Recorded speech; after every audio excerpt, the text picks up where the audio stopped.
Hi, my name is Jan Patrick, and we made a great study about the Finnish FoodTech ecosystem last year. And this was the first ever study about the Finnish ecosystem.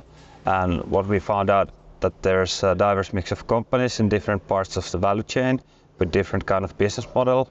In addition, there's been great growth in funding and a lot of more larger funding rounds.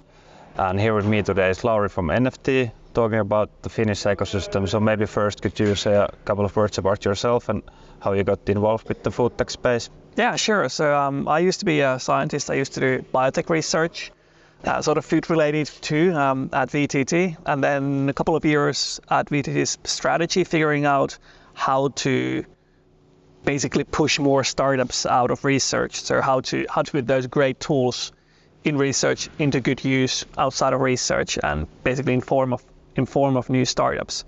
And one of the bottlenecks that we found there was the fact that there wasn't any food tech specific VC funds in the Nordics at that point.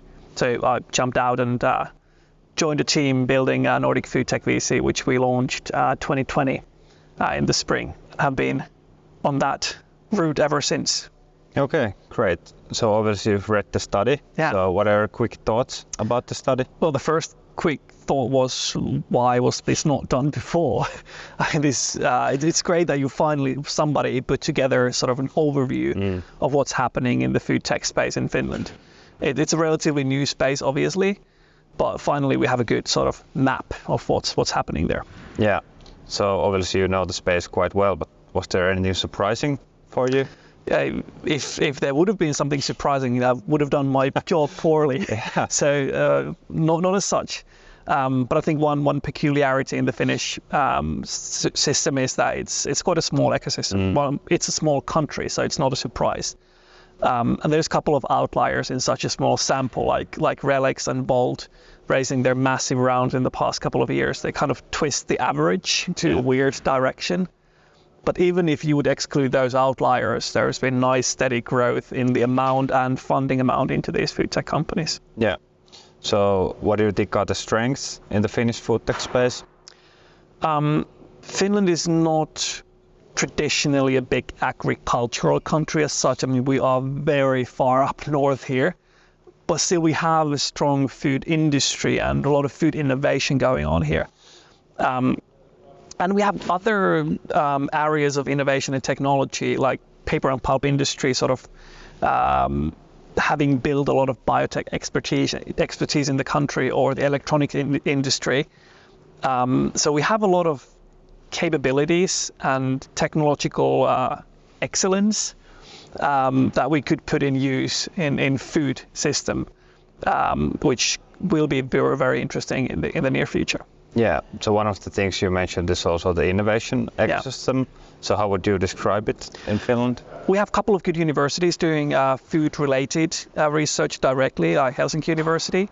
VTT has been quite a working hard in spinning out new food tech companies in the past years, which is great. Yeah. A few other universities doing a really good job in sort of adjacent fields that might give birth to exciting companies in food as well.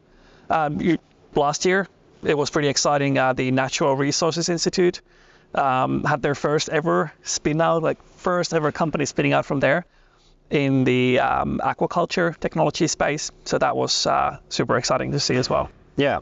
Also, one of the findings from our study was that there has been a real increase in the plus 10 million funding rounds. How do you see, what are the reasons behind that, and how do you see we could accelerate that going forward?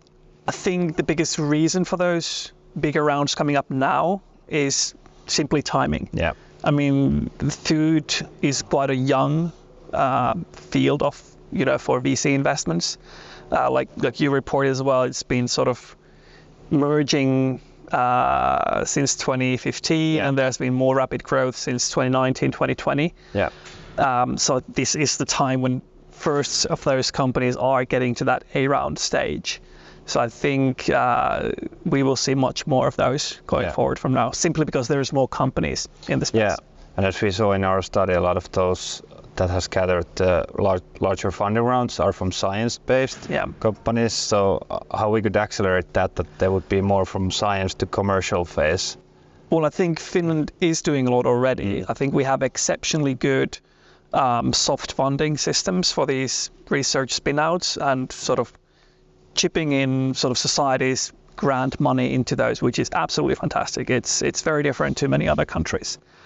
The other thing is simply changing bit by bit the culture around spinning out companies. Showing that entrepreneurship actually is a valid career choice for a scientist, and supporting it in that path. I mean, like I said, when we started Nordic FoodTech VC, there was no VC looking into these companies in the whole Nordics. We're not alone anymore, though. Now there's many more VCs supporting those early steps. So I think that's a really good development. Yeah. Also, maybe one interesting thing about the food tech sector is it's a diverse mix of companies. So what are the sectors that you're looking forward in the future? Yeah. So obviously I'm a bit biased. Yeah. I used to do biotech research, so I love anything biotechy. So I really like the fact that we have fantastic companies like Solar Foods, Onego Bio, Enifer, Biomush, doing these biotechy things in Finland. That's absolutely great. But there are other fields, like we know, food tech is not really a one specific, easily defined field. It's any technology that is applied in food or in broad food system. I think one pretty exciting area is fertilizers. Any kinds of technologies to take some of the waste streams or side streams of industries and upcycling those back into valuable nutrients in agriculture, or capturing some of the effluent nutrients that are sort of flowing through the system and catching those back into the food system. I think fertilizers are an important new area that we will see coming up. Yeah, maybe for the end, what are your predictions going forward for the food tech space? For next year? Yeah. For this year, I think we'll see much more new companies coming up in Finland, more than last year. Last year was a bit quiet. So we will see much more new companies raising their first funding rounds and popping up. So really looking forward to that. We'll see more of those plus 10 million rounds, more than last year. That will be exciting. So more and more companies getting to a stage where they actually scale up and start making stuff. So that's going to be really, really exciting. Things getting real in a way. Yeah.